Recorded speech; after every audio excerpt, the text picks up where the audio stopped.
Okay, so we continue with superconductivity with lecture number 11.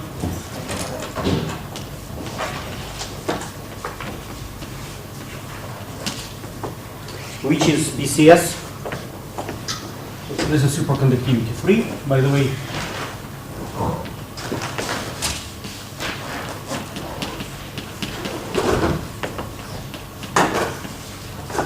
Which is BCS, Bardeen, Cooper, Ritter,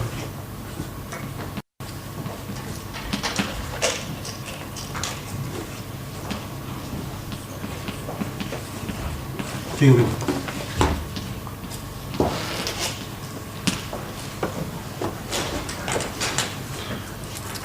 Okay. Again, it might be that I will need extra 5 minutes. I don't know, depends how quick we are with doing calculations. I apologize for that. Let me recapitulate what we learned before. We studied electrons subject to interaction with lattice vibrations. So we started with electron phonon Hamiltonian, which was written as sum over KQ, AQ, A dagger K minus Q sigma, AK sigma, B dagger Q plus B minus Q. So this was electron phonon interaction Hamiltonian. Then the fact number 2 is that the electron-electron interaction mediated by phonons, electron-electron interaction, leads to the following form. So this is sum over K1, K2, U, sigma 1, sigma 2, 1/2, VQ, A dagger K1 minus Q sigma 1, A dagger K1 plus Q, K2 plus Q sigma 2, A K2 sigma 2, A K1 sigma 1. So this is a standard form of electron-electron interaction written on the language of second quantization. However, we have found that the electron-electron interaction mediated by lattice vibration can be attractive provided that the electrons are very close to the Fermi surface, and in this point we disregard any effects of Coulomb interaction, which is anyway is short range in the Fermi liquid. However, we just consider that the model is like that, no any extra interactions exist. So if the condition that epsilon K1 minus epsilon K2 is much smaller than the bifrequency, I will put h bar equal to 1, then the interaction is attractive. If this condition is not fulfilled, then outside this nutshell, the interaction is repulsive. Let's talk moreover. This attraction-interaction, considered by in solving two-body problem, results in formation of the pair. So we did the calculations, and we have found that the energy, which is energy minus twice of Fermi energy, is positive, exponentially small by positive, which means that the two electron energy sorry, it's other way around. It's two Fermi energy minus E, that the energy, 2 electron eigenenergy, is smaller than twice Fermi energy, which would be the energy of 2 electrons sitting at the Fermi surface. So we concluded that there is a bound state.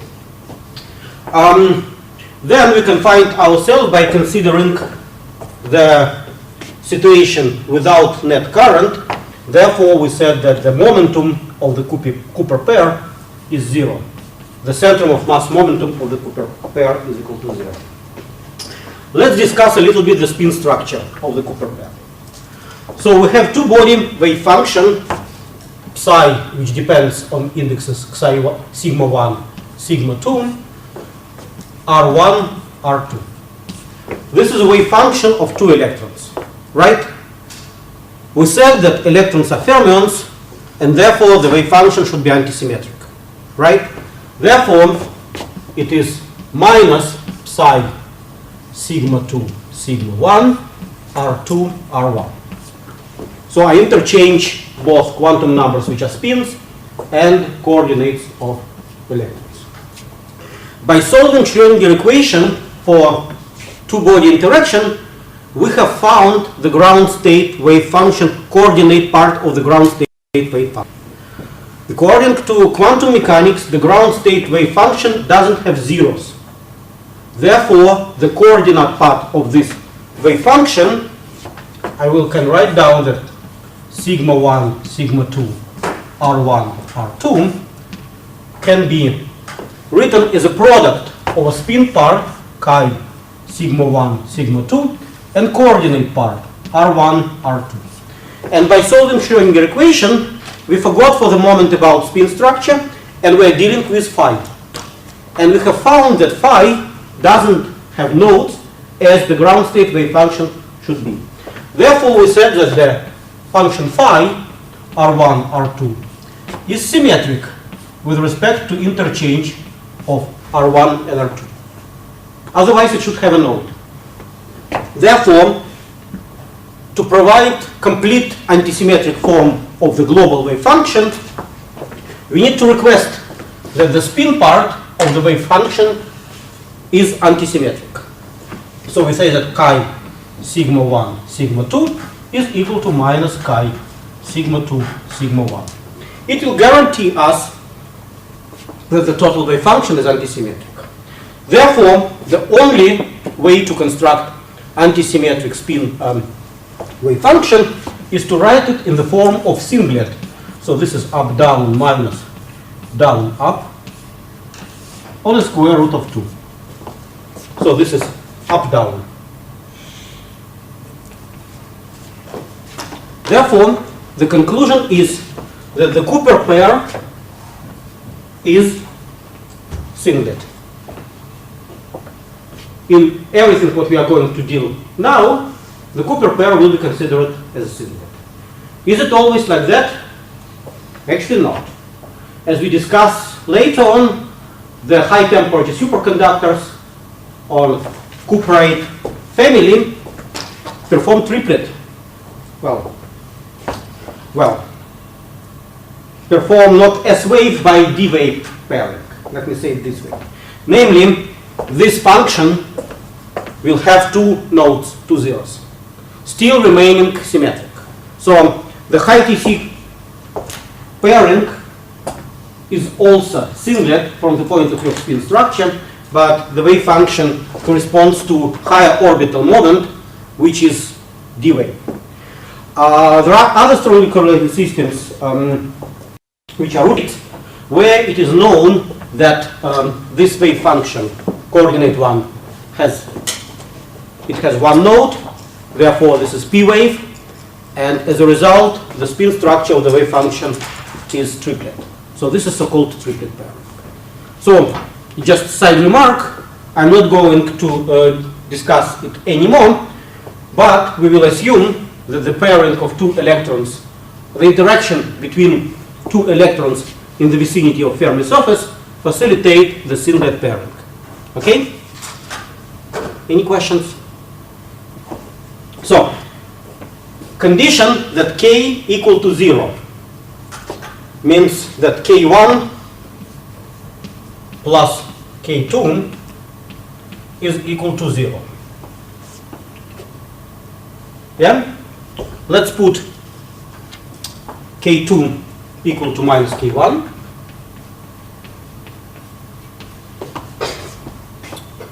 So, what I'm going to do now is to truncate this Hamiltonian, taking into account that only singlet channel is important, and the centrum of mass of a Cooper pair momentum is equal to 0.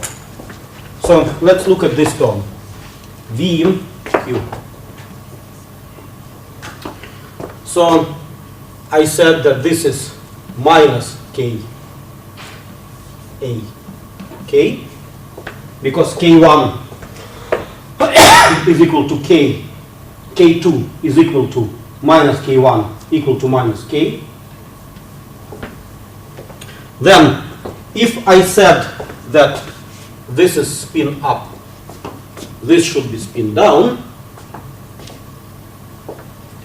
then if I denote K1 minus Q is equal to P, yet another momentum, then K2 plus Q is equal to minus K1 plus Q is equal to minus P. Therefore, this term is A dagger P, A dagger minus P. So this is down, this is up. Okay? And of course, Q from here is equal to K minus P. This is Q.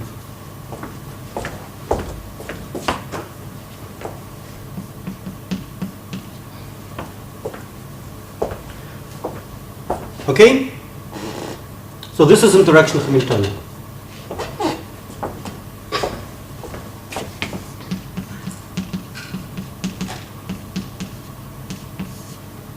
Over K and P. So I dropped all terms where the centrum of mass is different from 0, and I dropped all terms which do not fall to this singlet structure of the Cooper pair. This is step number 1. Well, this is step number 3, by the way. What I will do then, I will say that my interaction is attractive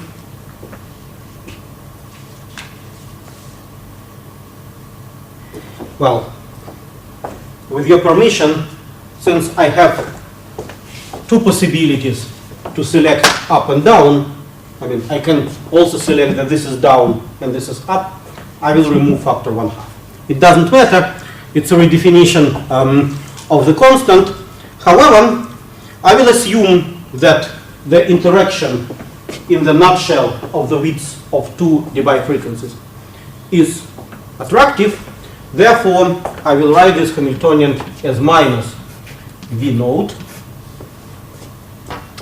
And then I have some prime over K1, K2. Let me redefine the variables. And prime at the sum means that I'm only summing up on the state in the vicinity of Fermi surface where I have attraction. And this is A dagger K1. Let me see, K1 or K2. I need to follow my notes. Let's say K2. So K2 up, A K2 minus K2 dagger down, A minus K1 down, A K1.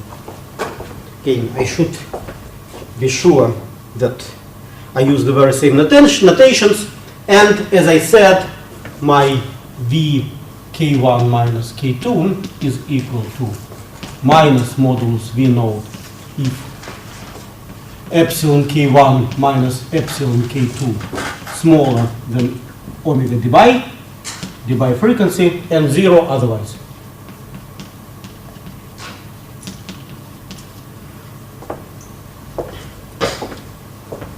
So, and the total Hamiltonian, we need to add H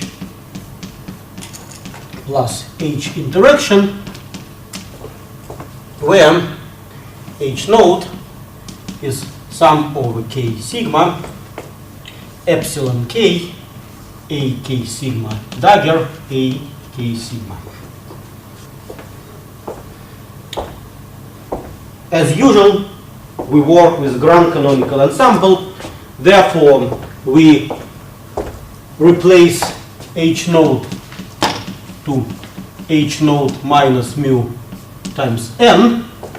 The number of particles is sum over K sigma A dagger K sigma A K sigma, and as a result we shift our position of 0 of the origin for energy, and with this redefinition we measure the energy of quasiparticles from the Fermi energy.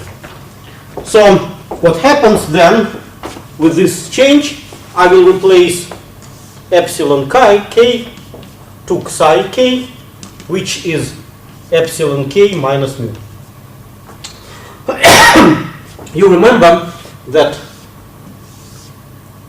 now I measure, this is psi k, measure everything from the Fermi space. Okay, that's all. I formulated the model which I'm going to solve, and now I will proceed with calculations. What I plan to do,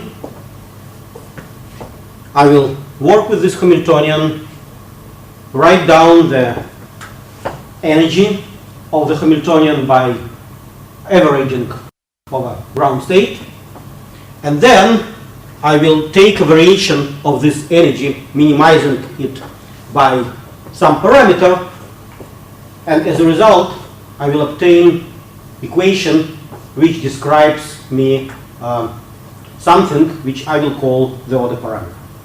This is what I'm going to do. Okay?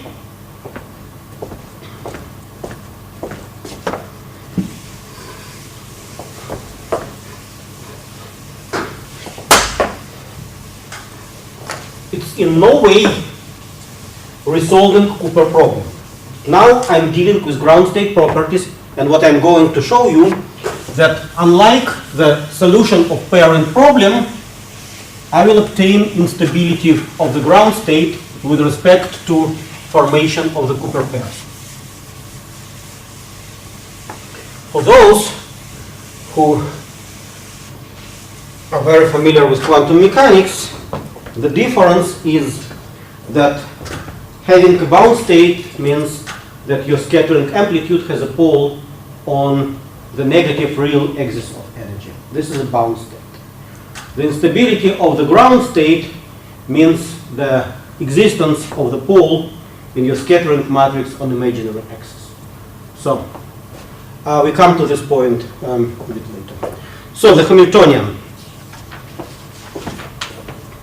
The Hamiltonian, so H minus mu n, is equal to sum over K psi k A dagger K sigma A K sigma minus V naught sum prime over K1 K2 A dagger K2 up A dagger minus K2 down A K1 down, sorry, minus A K1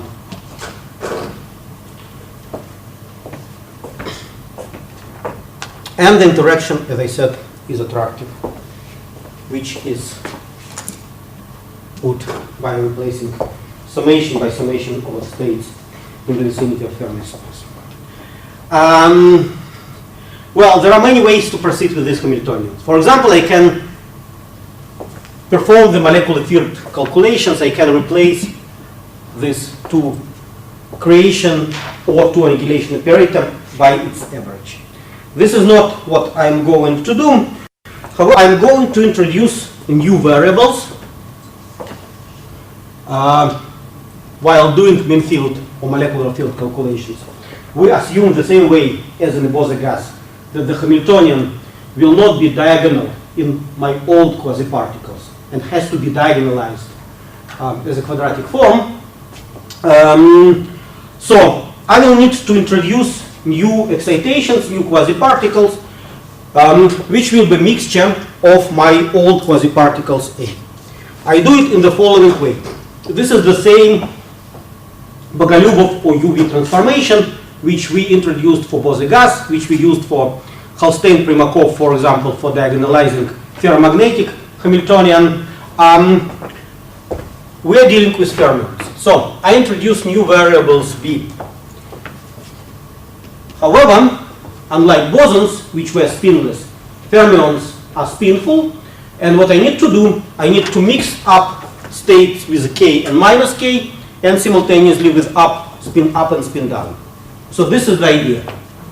So BK down is UK AK down plus VK A minus K up dagger.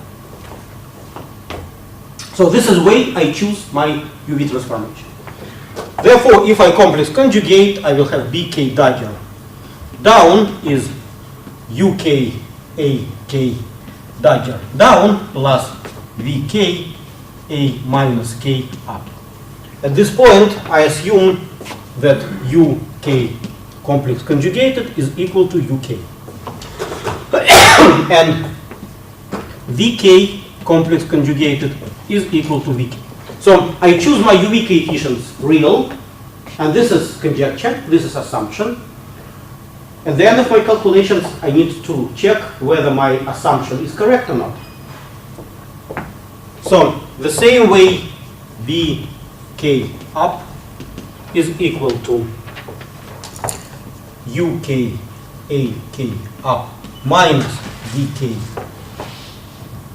A minus K dagger down, and correspondingly VK dagger down is equal to UK AK dagger up, sorry, this is up of course, minus VK A minus K. I can combine two of them in the vector, so I will write the BK dagger up with B minus K down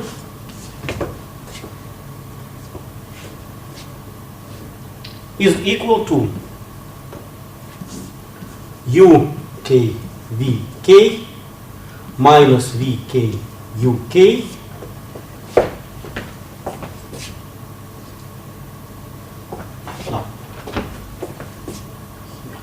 minus, because this is up, I have minus down, and this is times AK dagger up, A minus K down.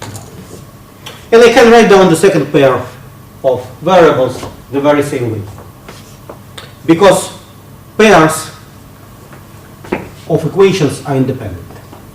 So this is matrix U. What then we need to do is to request that my new variables, new quasiparticles, new excitations B satisfy the very same commutational relations which the operators A.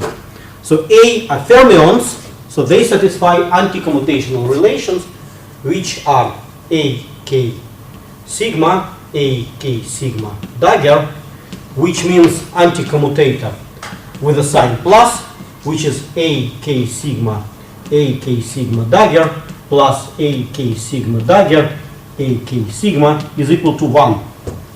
Otherwise, if K is not equal to K prime or sigma is not equal to sigma prime, we get 0 in the commutator. And also if we take two creation or two annihilation operators, we also get 0. So fermions anti-commute. We request that for bk sigma, dagger anti-commutator is also equal to 1. By doing that, and I did it in very details for bosons, I'm not going to do it now. You just do it yourself by plugging in. You will find a connection between U and V coefficients in order to have apparatus B to satisfy the same commutational relations as apparatus A. This connection is very simple. It's UK square plus VK square is equal to 1, which is the very same as determinant U is equal to 1. Okay? Remember that for bosons we obtain UK square minus VK square equal to 1. Here we have plus. It allows us to express quickly what is U minus 1. Clearly that U minus 1 is UK VK minus VK UK, because determinant is equal to 1. Yeah, you multiply this by that, get U square plus V square and 0 otherwise, which is equal to U transposed. So my UV transformation is not your only unitary transformation, but having in mind the fact that I start with the conjecture that U and V coefficients are real, I come to a conclusion that my transformation is orthogonal. So I have unitary transformation with real coefficient, which means that I can parameterize my UV matrix with trigonometric angle. So this is cosine theta, sine theta minus sine theta. So this is U transposed. And correspondingly, this is why V minus sine sine. So what UV transformation does, it rotates bases which any orthogonal transformation. So this is just a simple rotation on a sphere. We discussed it that for bosons you have a non-compact manifold which reflects the fact that for bosons the Hilbert space is unbounded from above, so it's infinite. For fermions, where we have a Pauli principle and the number of particles in given quantum state can be either 0 or 1, we have a compact form of the Hilbert space, which means that we are living on a sphere. Good. So now what I need to do is to invert this, because I need to re-express my old variables in terms of new variables. It can be done with inverse matrix, which is equal to transposed. So I'm writing that AK up, dagger A minus K down, is equal to U minus 1, which is U transposed. This is U V minus V U K times BK dagger up, B minus K down. Okay? And therefore, I will then erase that and write all four combinations here. So AK dagger up is equal to UKB K dagger up plus VKB minus K down. If I conjugate it, I have AK up is equal to UKB K up plus VKB minus K dagger down. Then AK k down. I have to invert sign k to minus k. In principle, here I also assume that uk is equal to u minus k. This is even function, and vk is equal to v minus k. So ak down is equal to uk bk down minus vk b minus k dagger up. So I always mix a and b with the same momentum and same spin direction with coefficient u, and with the opposite momentum conjugated and with the opposite spin direction with the coefficient v, and the only point is to write a proper sign plus or minus. So ak dagger down is equal to uk bk dagger down minus vk b minus k. That's it. This is how my new variables connected to old, and this is how my old variables connected to new.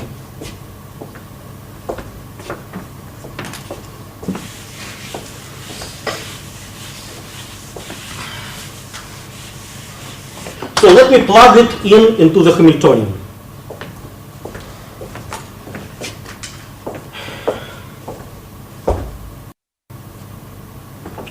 So let's start with h naught minus mu n.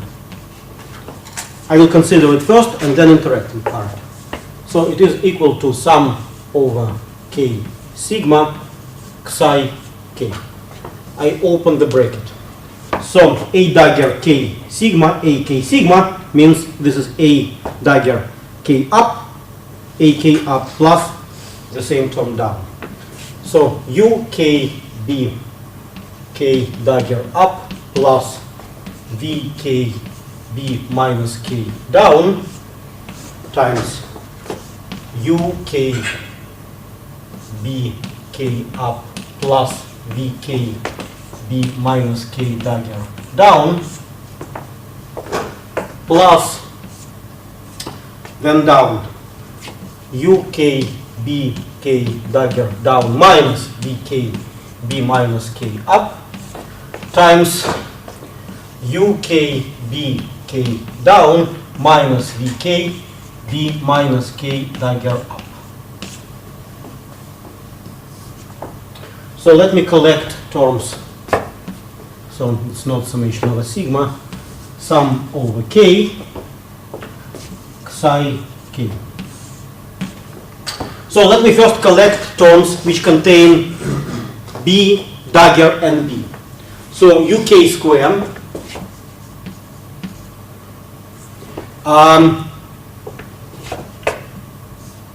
b k dagger up, b k up plus b k dagger down, b k down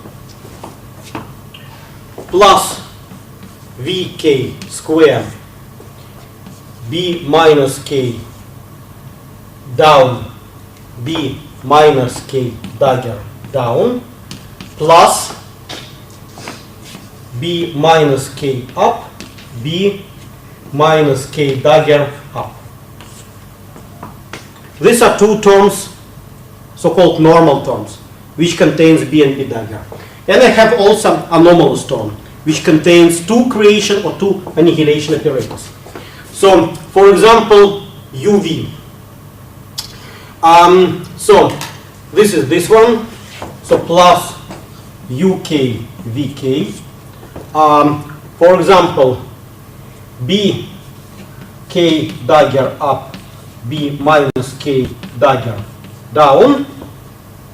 Here this is minus b k dagger down, b minus k dagger up.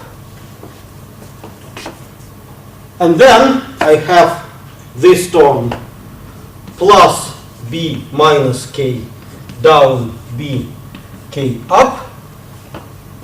And I have this term minus b minus k up, b k down. That's it. Okay? I did not do any mistake. So what I do then, I will take the average value of H naught minus mu n with respect to my ground state. The ground state is Fermi sphere, which means all states inside are filled in, all states outside are filled out, are empty. I assume that my Hamiltonian is going to be diagonal in the operators B, which means that the average of a ground state B, K, say up or down, is N, K up, and averages B, K up, B dagger, K up, is 1 minus N, K up. And the average with respect to ground state of anomalous storms containing two creation or two annihilation operators is 0.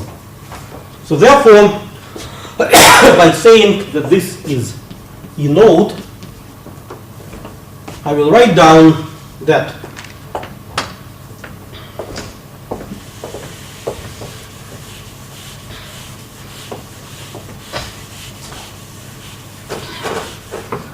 E node is equal to, so I have sum over k, psi k, I open the bracket, so I have uk square n k up plus n k down plus vk square 1 minus nk up minus nk down. 2. Okay? Because I have 1 minus n and 1 minus n. So it's 2 minus. So it is equal to sum over k, psi k.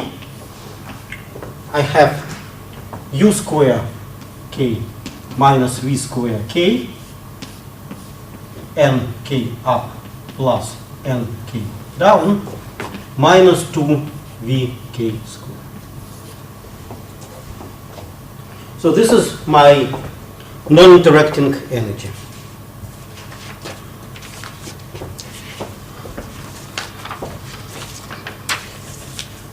Let me see that I didn't make any mistake. So far I did not. And we remember that uk square plus vk square is equal to 1. Okay? So now I take the interacting term.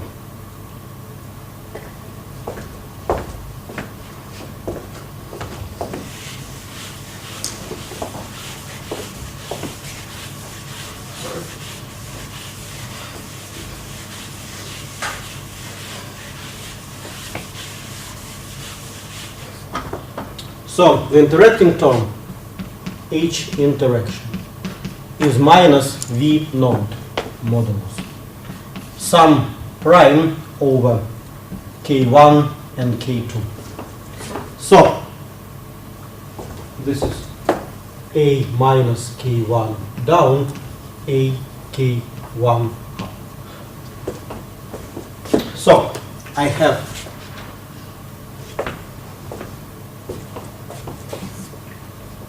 UKB, UK2, BK2, dagger up, plus VK2, B minus K2, down, times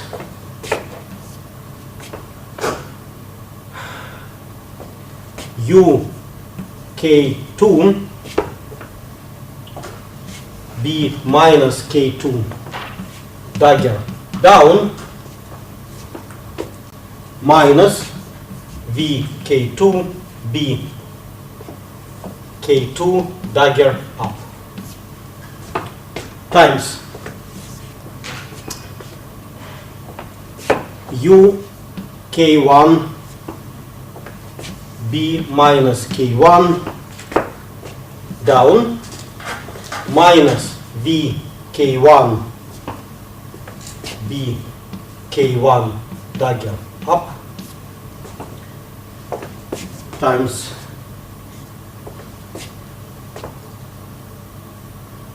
u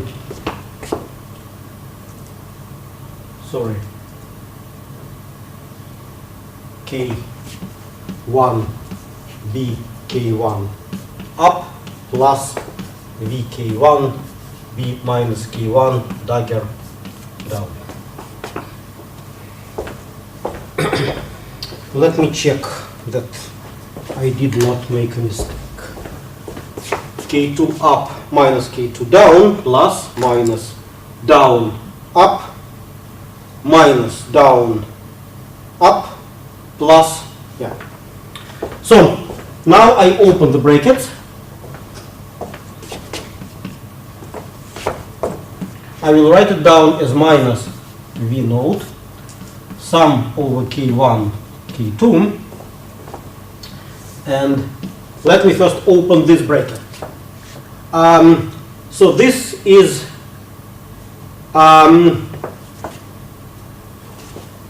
should I write minus or plus? I will write minus. Minus u k2 v k2. I have b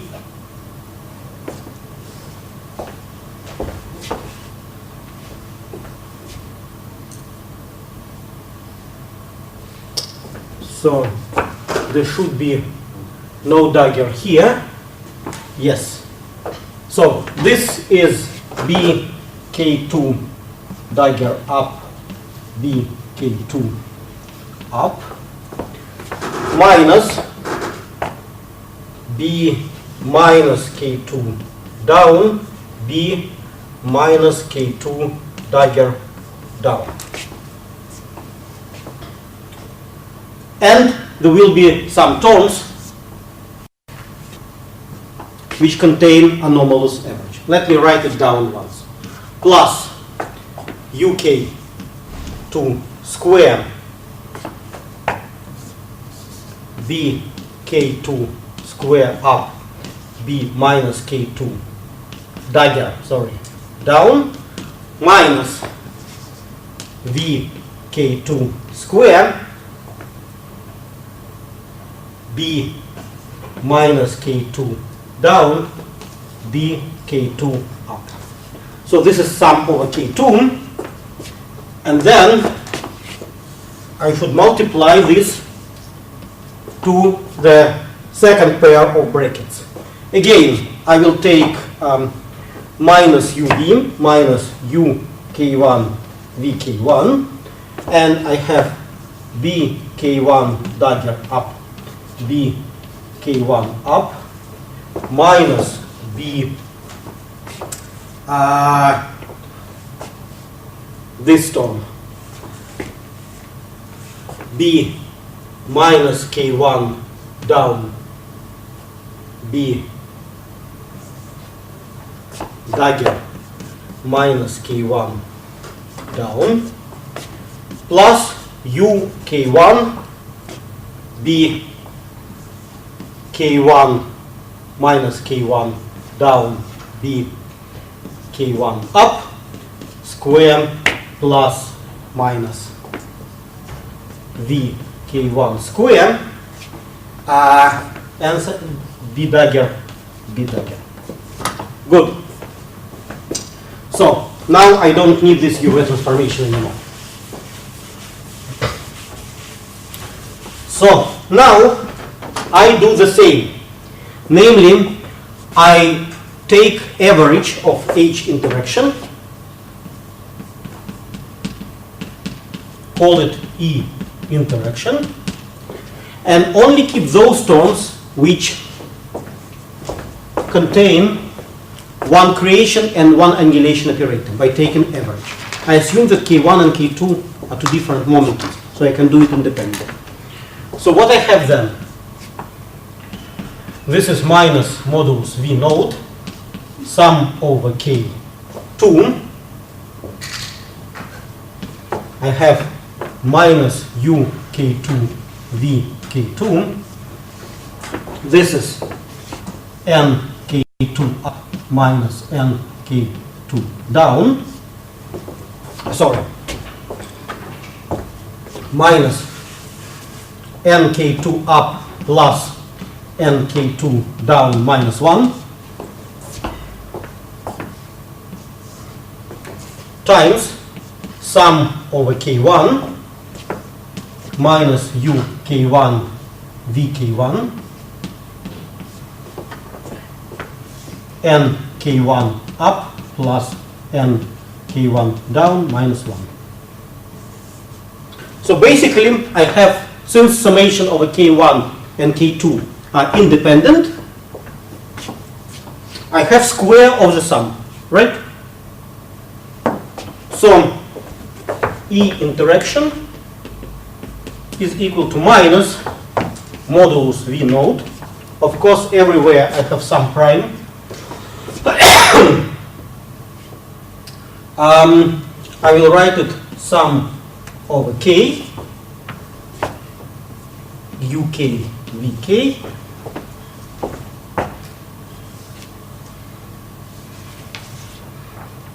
just matter if I use sign plus or sign minus. In square it doesn't matter, but yeah, I use this one. 1 minus NK up minus NK down, prime and all this square.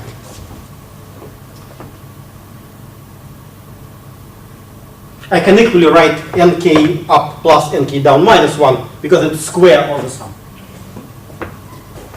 The only thing, if I will do mistake on the blackboard, I will need to look in my notes, and then in order not to restore all signs, I would prefer to stick to these notations. Okay? Good. So now I'm ready to minimize the energy, total energy, under condition that U and V coefficients are connected.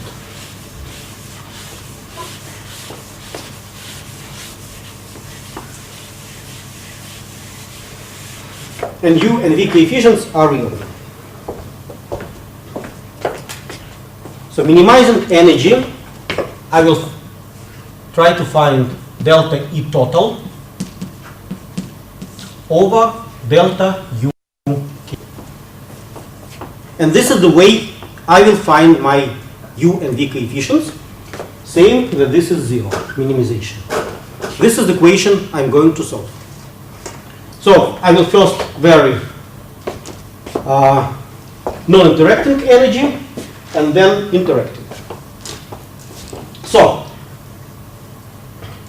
varying over UK means I replace UK plus delta UK. UK are real coefficients, therefore I replace UK square to UK square plus 2 times UK delta UK.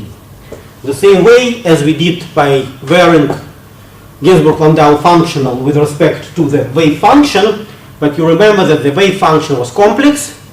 I varied independently over psi and psi star. I can do it. Here the UV coefficients are real. So, first step, delta E node over delta UK. So, UK minus VK is equal to 2 UK square minus 1. So VK is equal to 1 minus UK square. So what I will remove summation because I have chosen particular value of a k vector. So I have delta over delta uk of the following expression. Psi k, it's 2 uk square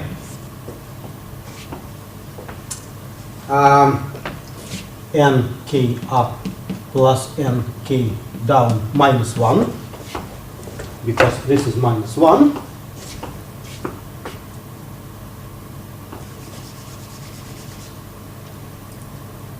And that's it. Well, I can write down minus 2 minus 2. What I don't like is that this is plus 1. Because I did a mistake somewhere, yeah, because it's a plus 2, of course. You didn't correct me, but it's plus 2, therefore this is plus 2. Okay? So, if it is plus 2, if it is plus 2, yeah, then this is minus 1. Sorry? I'm restoring the signs. So, here the sign is correct. This is plus 2 minus this. So therefore I have u square minus v square with this. Now I would like to replace v by 1 minus u. Therefore n plus n minus 1 will come here, and plus 2 will be there. So it's written correctly. Good. So I do this variation, namely what I get is 4 times psi k u k nk up plus nk down minus 1.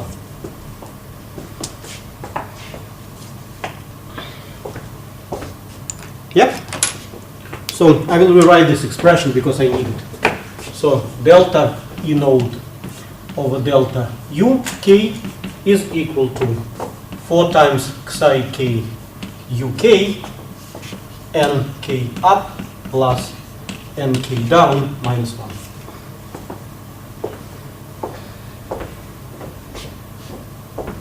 Now I will take the variation of the interacting energy. And the interacting energy contains UKVK. So, VK square is 1 minus UK square. Let me for the moment take the square root with a positive sign, with a sign plus.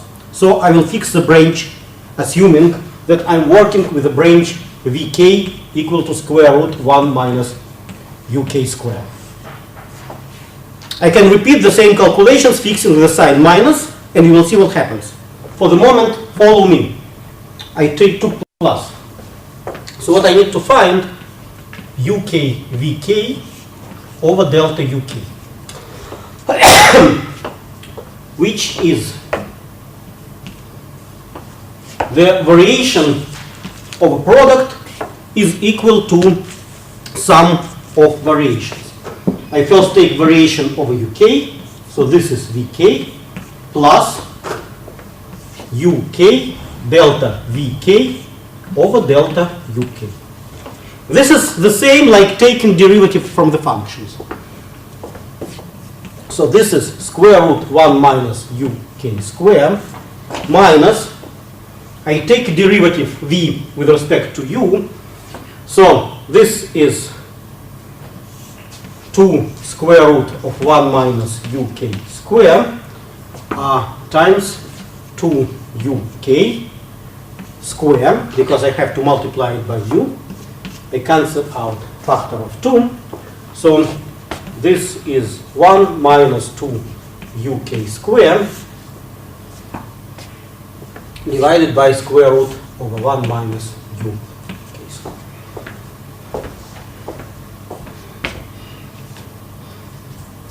Okay, good. Let me also write it here that delta UK VK over delta UK is equal to 1 minus 2 UK square divided by square root 1 minus UK square.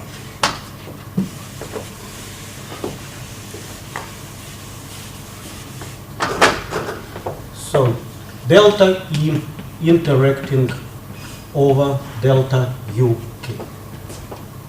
So it's equal to minus, I took derivative of some functional. So first I take a derivative of power law. So this is minus V naught times 2 times sum over K UK VK 1 minus NK up minus NK down. Because I can write this sum, so this is square. Now I will take particular K, because this is summation over some silent variable. So then it's derivative of UK VK, which is 1 minus 2 UK square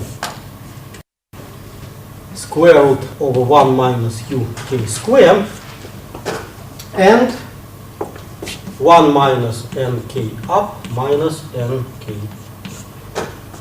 So let me say that this is prime, and I will write this is K1, K1, K1, K1, K1, because this is just a number, actually. What I denote is that I will denote delta. Let me introduce a notation that delta is equal to plus V naught sum over K1 UK1 VK1 1 minus NK1 up minus NK1 down. This is just notation, okay? And using this notation, I can rewrite the derivative, which is equal to minus 2 delta 1 minus 2 UK square root 1 minus UK square 1 minus NK up minus NK down. So now I'm in a position to compute total derivative, which would be sum of these two, and put it equal to 0.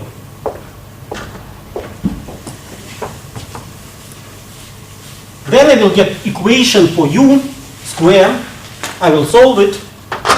So for psi k u k,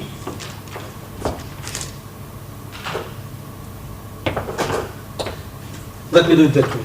I will first write down the common multiplier nk up plus nk down minus 1.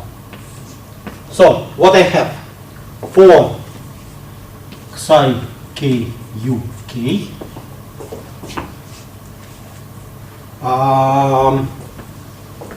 plus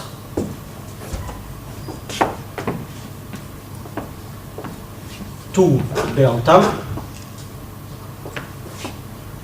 1 minus 2 uk square root of 1 minus uk square is equal to 0. Okay? Or, since the product is equal to 0 when at least one or multiplies is equal to 0, I have equation 2 psi k uk is equal to delta 2 uk square minus 1 divided by square root over 1 minus uk square. So this is uk dk, and this is uk square minus 1. Right? This is the equation which obtained by minimization. Again, if I will rewrite it in terms of u and v, again, it will be 2 psi k uk vk is equal to 2 is equal to delta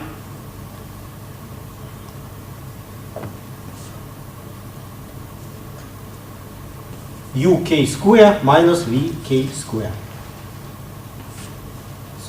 So, just when you label k in the summation as a k1, Yeah. but the second term is no longer inside the summation. Sure. This is, as I said, this is just a number.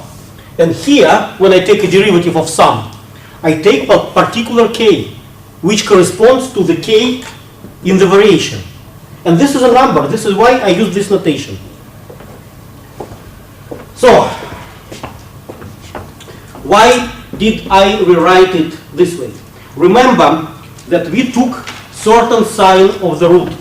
Namely, we said that vk is plus square root. Therefore, following the same way of derivation, we should keep uv positive, which means in the root of quadratic equation which I'm going to solve, I should take those that root, where uk is larger than vk. Because the left-hand side is positive, the right-hand side should be positive as well, provided that delta is positive, psi is positive by the definition.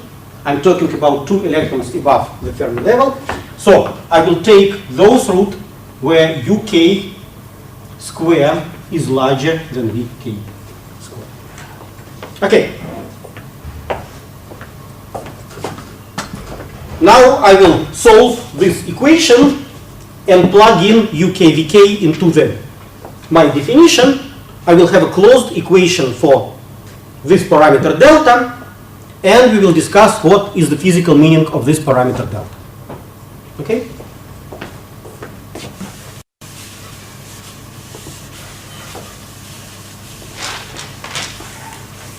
So, in order to solve this equation, I will square left-hand side and right-hand side. So I have 4 psi k square uk square 1 minus uk square is equal to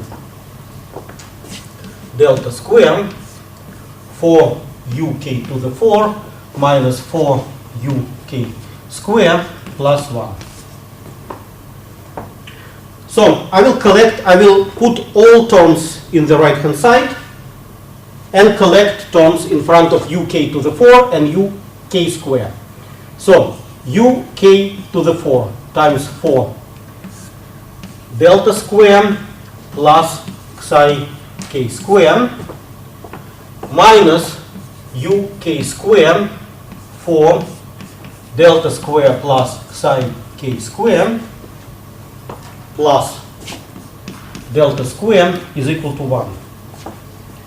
Which means I have a big quadratic equation for uk square, uk to the 4 minus uk square plus delta square divided by 4 psi k square plus delta square is equal to 1. So the roots of this equation uk square is equal to 1/2 plus minus square root over 1/4 minus delta square over 4 times psi k square plus delta square. And vk square will be 1 minus uk square, which is 1/2 minus plus the same square root. But you see, out of these two roots, I need to take the one which is consistent with our way to solve. Namely, I should take this one, which guarantees me that u square is larger than v square. So therefore, I take the root with a sign plus, and therefore, there will be a root with a sign minus here. Okay? There is no dash over 16, delta square over 16. No, this is discriminant.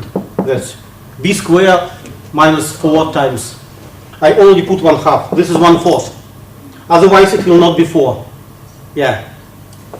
That's solving quadratic equation.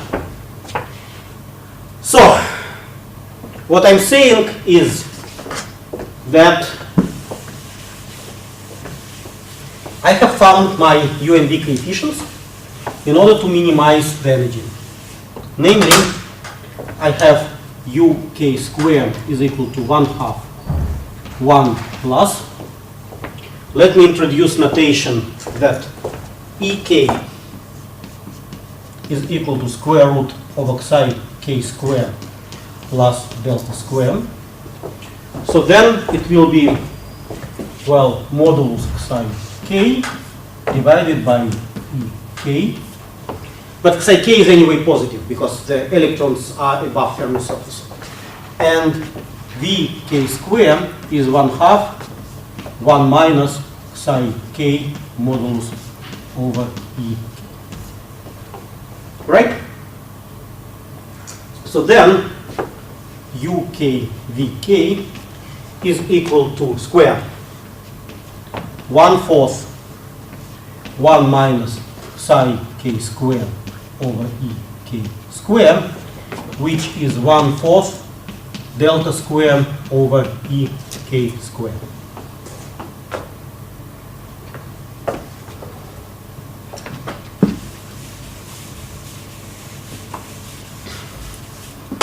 Therefore, UK Vk, I take positive root, is delta over 2 EK. Good.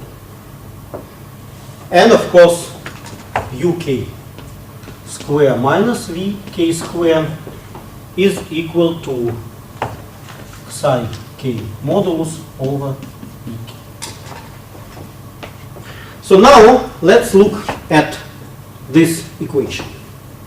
If I plug in UK Vk, what we get is delta is equal to plus modulus V naught sum over k or k1 delta over 2 times Ek 1 minus nk up minus nk down. Since delta is constant, I can cancel it out and finally write down the equation, which reads that 1 is equal to modulus V naught times sum over k 1 minus nk up minus nk down divided by square root over psi k squared plus delta squared. So this is the famous BCS equation, which we will solve in a couple of minutes. However, before we do that, let's understand what Ek, what's the meaning of the Ek. Okay? To do that, we need to recall the spirit of quasiparticles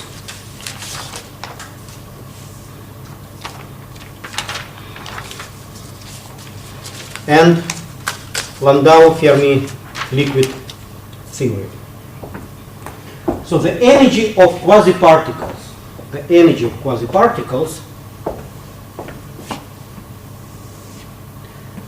Fermi liquid. Let me call it EK tilde. Since I don't discriminate, assume that there is no magnetic field. So up and down doesn't matter. In particular, I can take the variation of total energy with respect to nk up. Well, I don't want to put index up for the energy, but this is the way to compute the energy of quasiparticles, where n is the distribution function, occupation number, and this is a core point of the Landau-Fermi liquid theory. So let me go back to the energy, and instead of taking variation with respect to u and v, take a variation with delta nk. Okay? So, unfortunately I erase it, but you can look at your notes.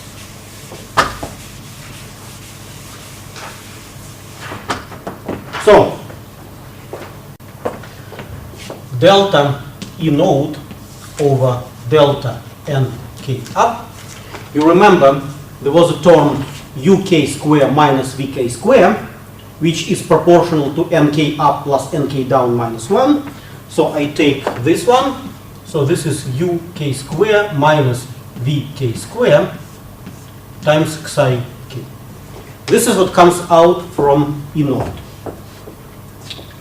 What comes out from interacting energy? I have uv times n up plus n down minus 1 square. When I vary it, I again get delta. So it would be delta,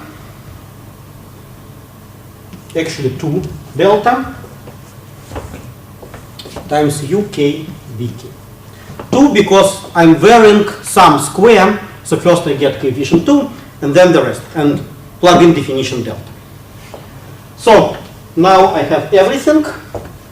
So this is psi k square plus delta square over ek, which is ek.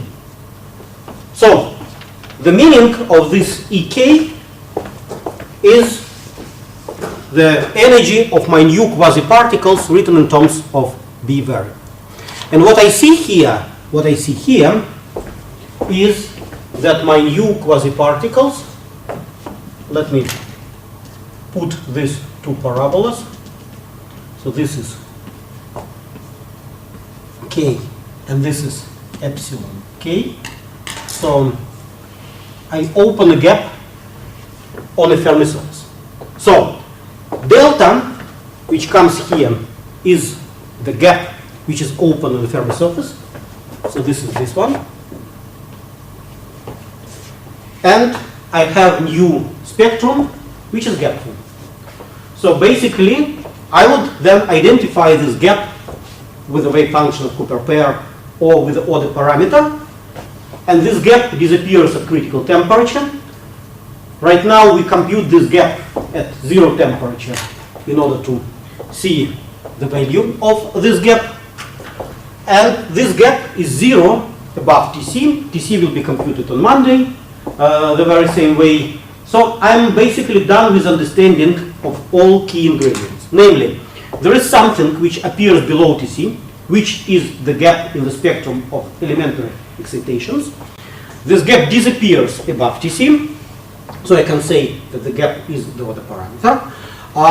And this temperature dependence of the order parameter is given by this BCS equation. So this gap appears as result of spontaneous symmetry breaking. I did break symmetry and I have a Cooper pairs. Which symmetry did I break is U1. The same is Bose gas. However, in the contrast to Bose gas, where I got gapless spectrum and Goldstone mode, here I got a gap. Why? Because my Cooper pair is charged. So there is no Goldstone mode because of the charge of the Cooper pair. Otherwise, I will get Goldstone mode phonons, as I did for neutral interacting Bose gas. Again, we did this exercise, plugged in Coulomb interaction into charged Bose gas, and also got the gap, which is of a bit different origin. It was plasmon mode, but so let's compute this gap at temperature equal to 0. Temperature equal to 0 and magnetic field equal to 0. So what does it mean that nk up is equal to nk down? But nk is a Fermi distribution function where I have to plug in Ek over temperature plus 1, which is 1 over E to the square root over delta square plus psi k square over temperature plus 1. I put the Boltzmann constant equal to 1. So 1 minus 2 nk, this is nk, doesn't depend on spin, is equal to 1 minus 2 times denominator epsilon k t plus 1. So this is epsilon k t minus 1 divided by E epsilon k over t plus 1.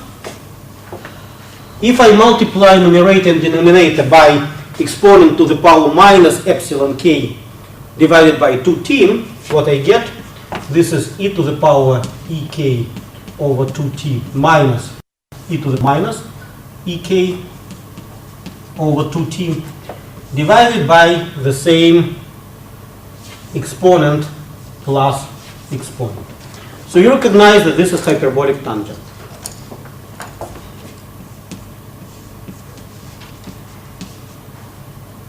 Epsilon k over 2t.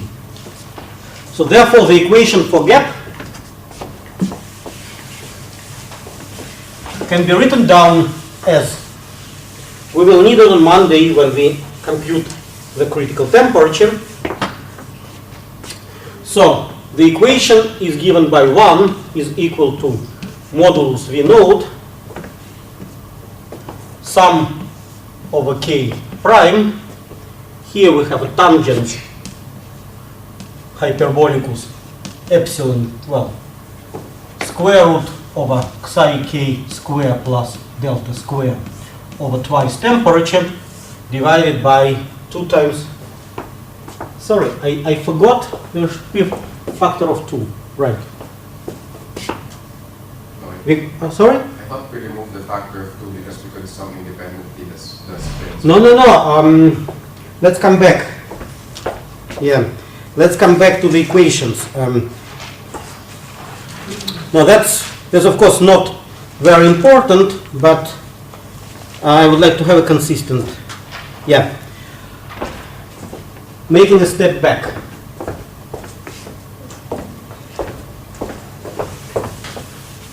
The definition was that the delta is equal to sum over k, uk vk, 1 minus nk up minus nk down, right? And here it's plus v naught. This was the equation, correct? But I said that uk vk is 1/2 delta. So this is where this 1/2 comes from. So I cancel out delta and I have 1 is equal to modulus v naught sum prime over k. I have 1 minus nk up minus nk down divided by 2 times ek from here. So this is this factor 2. So I have indeed 1/2 and I have a square root over psi k square plus delta square. So zero temperature, no magnetic field, the spectrum is gapped, nk up and nk down is equal to 0, right? Because temperature goes to 0, argument of exponent is positive. Question? Why would we include the chemical potential in the expression of Chemical potential is included here. We have psi k. We measure. There is no chemical potential for Cooper pairs. That's the point. So we are talking about elementary excitations, which are electrons and holes. Chemical potential is here. And these fermionic elementary excitations are gapped. If we talk about elementary excitations which are Cooper pairs, we need to talk about bosonic distribution function. We will do it, but not today. So what happens at zero temperature, that this is 0 and this is 0, temperature equal to 0, I have 1 is equal to 1/2 V node, and I have a sum prime over k, 1 over square root of xi k squared plus delta squared. So this is the equation for delta. Let me compute this sum over k prime. Sum prime over k, 1 over square root of xi k squared plus delta squared. Can be easily computed with the help of the density of states. So I will write down 1/2 because this is going to be total density of state which account for spins. So I will plug in spinful density of states. And this is integral then minus dBi frequency to dBi frequency, nu epsilon, nu xi, sorry, d xi, divided by xi squared plus delta squared.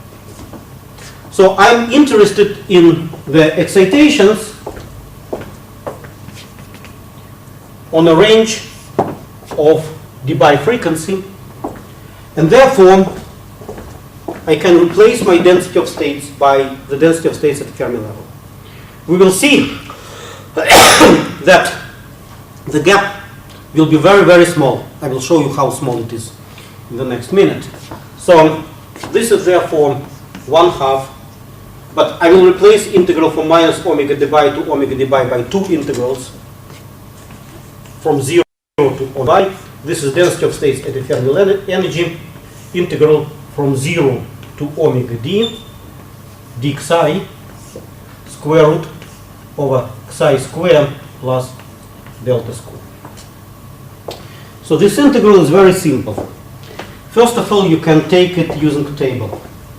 Second, you can compute it, first of all, making it dimensionless, introducing new variable xi divided by delta, and then making hyperbolic substitution, namely xi over delta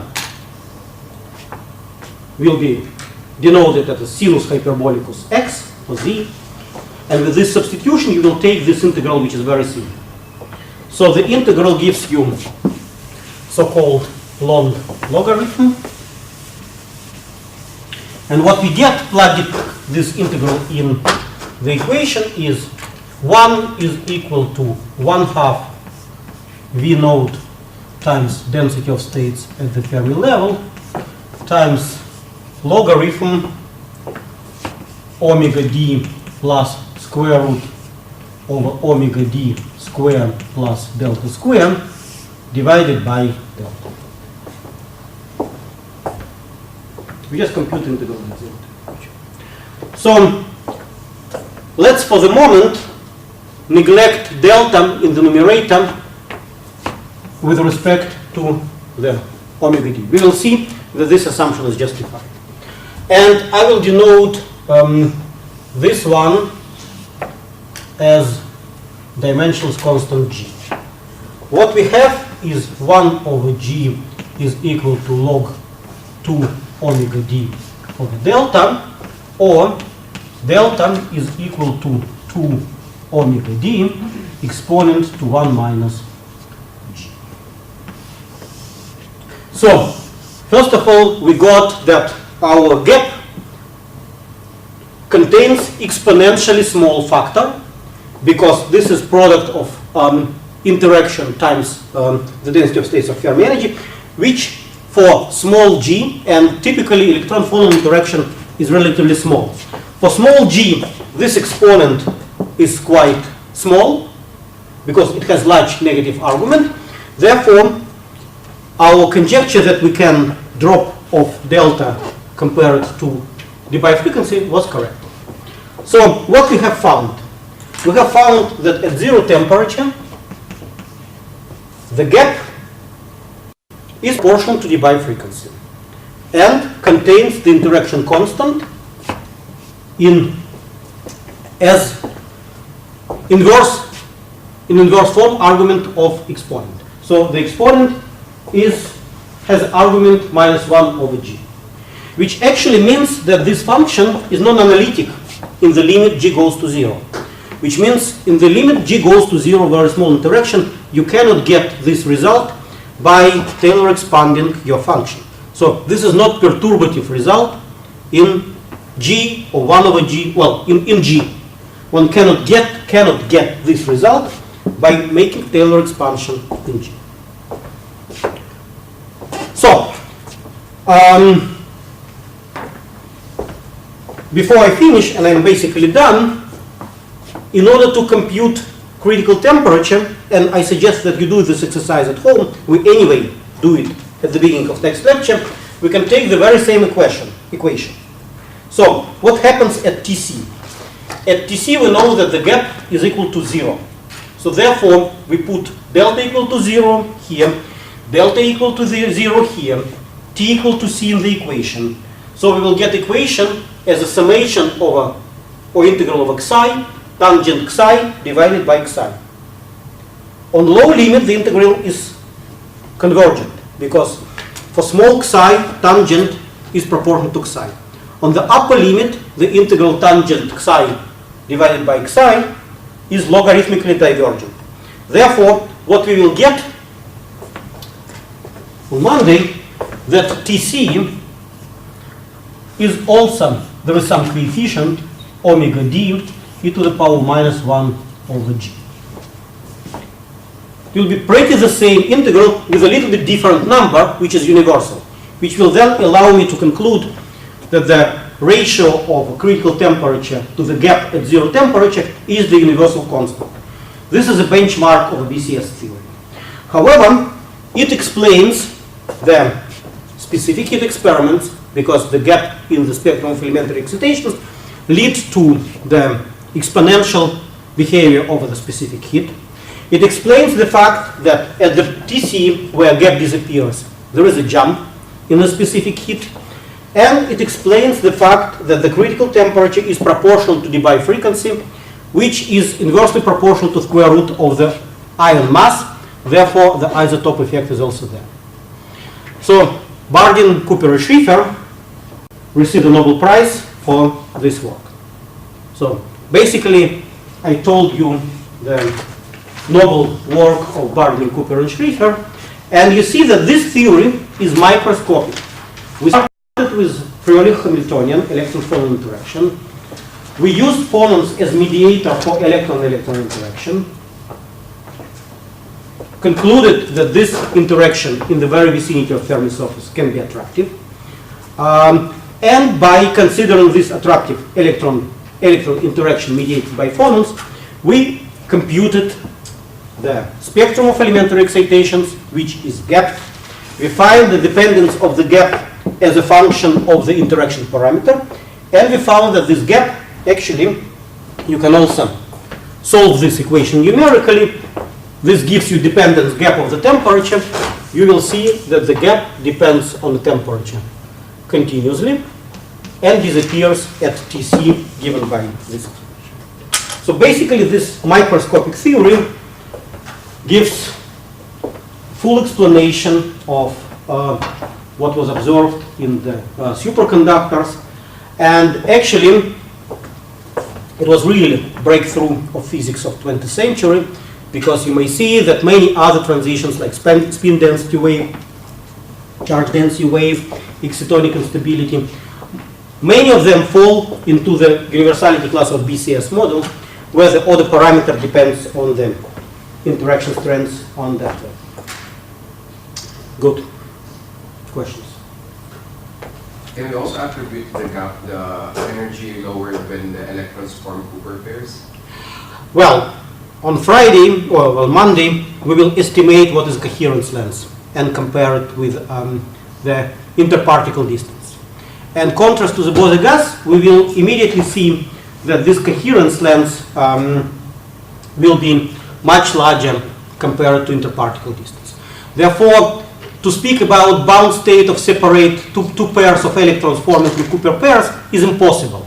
So you have kind of soup of Cooper pairs which largely overlap.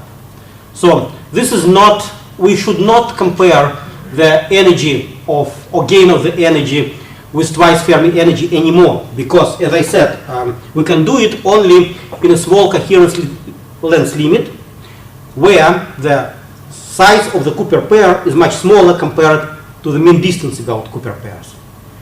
In real superconductors, the limit is opposite. So, therefore, what we can do from analyzing this equation is that this equation indicates the global instability of the ground state of Fermi liquid with respect to formation of the gap in the spectrum of elementary excitations. And this gap is formed because of attraction, general instability of the ground state, and spontaneous symmetry breaking.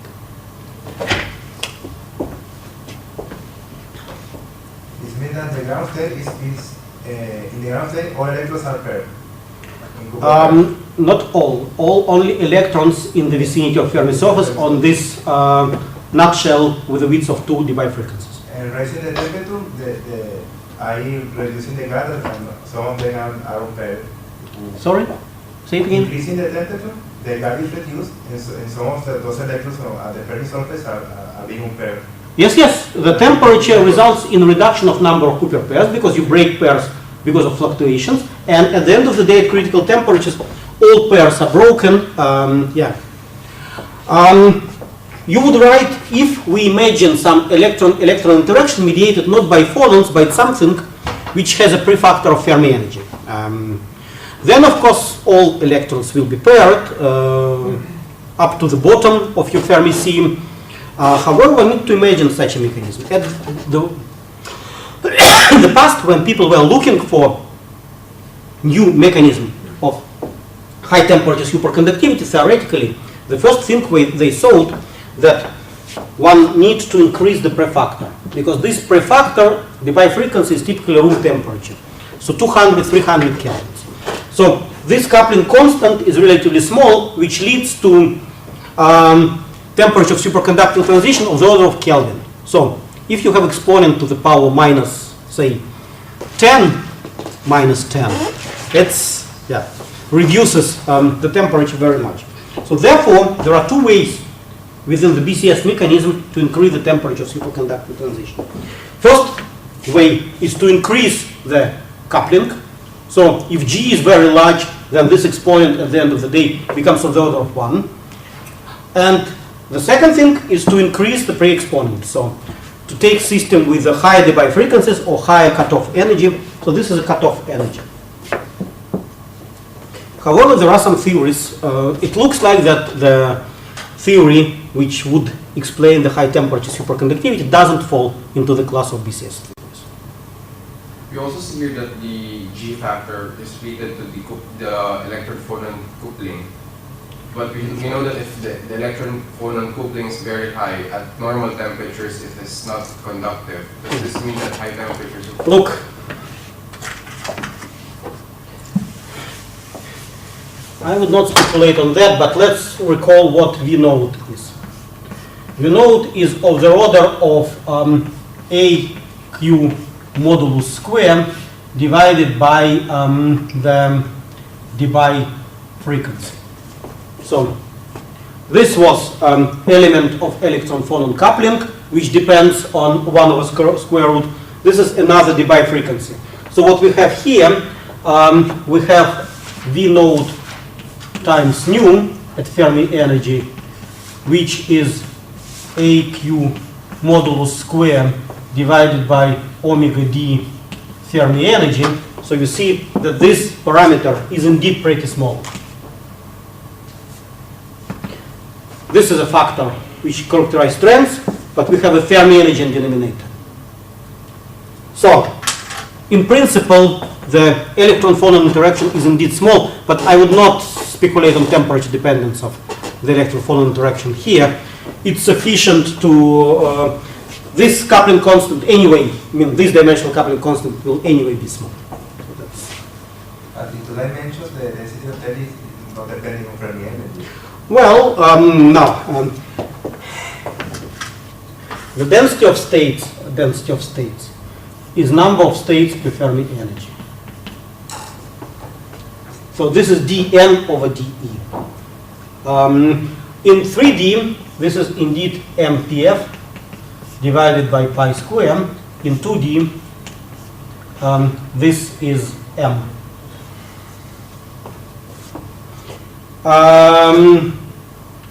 In this sense, you're right. I just did this estimation. Well, I should then put N. If I put N everywhere, my estimation is correct. If I need to plug in the density of states per unit volume, which is this,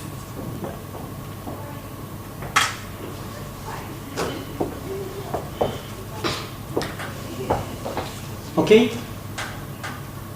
So, on Monday, we conclude with superconductivity, and Wednesday next week we start to proceed with local magnetism. Again, I will try to stay within the phenomenology theory, so we will not repeat anything about lattice, magnons, ferromagnets, antiferromagnets. What I'm going to discuss is first crash course of this Curie and layer temperatures, then fluctuations in the magnets or Stein-Czernicki theory, and then dynamics of spin subject to time-dependent magnetic field, precession, and what people use in qubit science for quantum information paths. And then you will have a tutorial, and then we will be concluding our lecture with PowerPoint slides, where we actually summarize everything related to the second chapter, namely theory of superconductivity and magnetism, including physics of strongly correlated systems and high temperature superconductivity. Good.